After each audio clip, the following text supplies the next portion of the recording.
Exercise 4.2ல 7th first sum.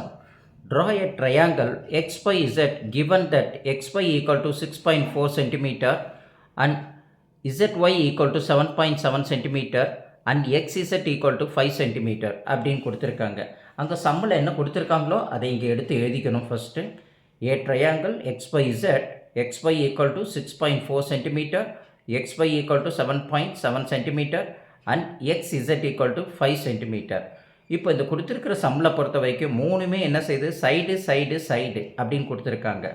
இது என்ன மெத்தட் அப்படின்னம்னா சைடு அப்படின்ற க்ரைட்டீரியாவில் நம்மளுக்கு வரும். புரியுதுங்களா?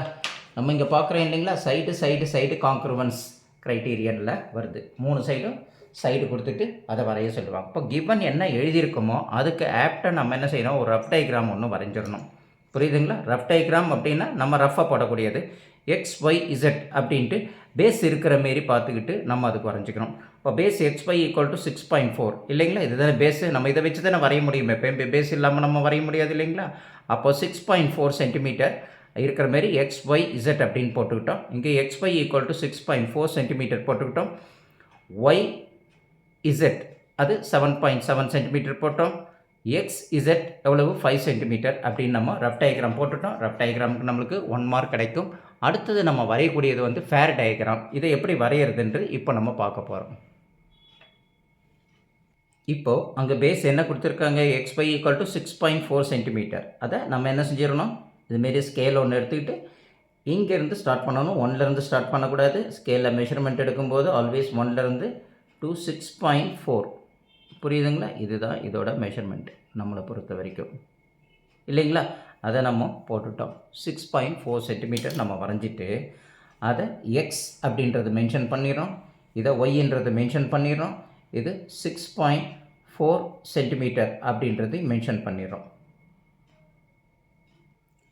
இப்போது இங்கே பொறுத்த வரைக்கும் எக்ஸ் இசட் அது எவ்வளோ கொடுத்துருக்காங்க, 5 சென்டிமீட்டர் கொடுத்துருக்காங்க. அப்போ நம்ம ஸ்கேலை வந்து என்ன செய்கிறோம், இப்படி திருப்பி வச்சுக்கிட்டு அதை மெஷர்மெண்ட் இங்கே ஒரு ஹோல் ஒன்று இப்படி சின்னதாக பண்ணி வச்சுக்கோங்க. இந்த மெஷர்மெண்ட் இந்த இடத்துலேருந்து 0லேருந்து 5 சென்டிமீட்டருக்கு ஒரு மெஷர்மெண்ட் அழகாக இப்படி நம்ம எடுத்துக்கிறோம்.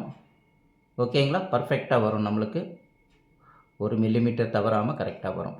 அப்போது இந்த இடத்துல எக்ஸில் வச்சுட்டு நம்ம என்ன செய்கிறோம், கரெக்டாக ஒரு 5 சென்டிமீட்டருக்கு ஒரு ஆர்க் ஒன்று இப்படி போடுறோம். புரியுதுங்களா? இப்படி ஆர்க் போட்டோன்னா அடுத்தது ஒய்யில் வச்சு எவ்வளோ போட்டணும், நம்ம 7.7 சென்டிமீட்டர் அதையும் நம்ம மெஷர் பண்ணிக்கிறோம். 7.7 இல்லைங்களா, 5 6 7. அப்போ கரெக்டாக இருக்குது. அப்போ நம்ம கரெக்டாக இந்த இதில் வச்சுட்டு 7 சென்டிமீட்டருக்கு ஒரு ஆர்க் ஒன்று அடிக்கிறோம். 2 ஆர்க்கு எங்கே மீட் ஆகுதுன்னு பார்க்குறோம். கரெக்டாக சென்டரில் இந்த இடத்துல மீட் ஆகுது இல்லைங்களா. அந்த இடத்துல நம்ம என்ன செஞ்சிடறோம், இப்போது அதை தான் என்ன சொல்கிறோம், இசட் அப்படின்ட்டு நம்ம மென்ஷன் பண்ணுறோம். அப்போ எக்ஸு ஒய் இசட், அப்போ எக்ஸையும் நம்ம என்ன செய்கிறோம், இசட்டையும் ஜாயின் பண்ணிடுறோம். அடுத்தது எது ஜாயின் பண்ணுற போகிறோம், ஒய்யையும் இசட்டையும் ஜாயின் பண்ண போகிறோம்.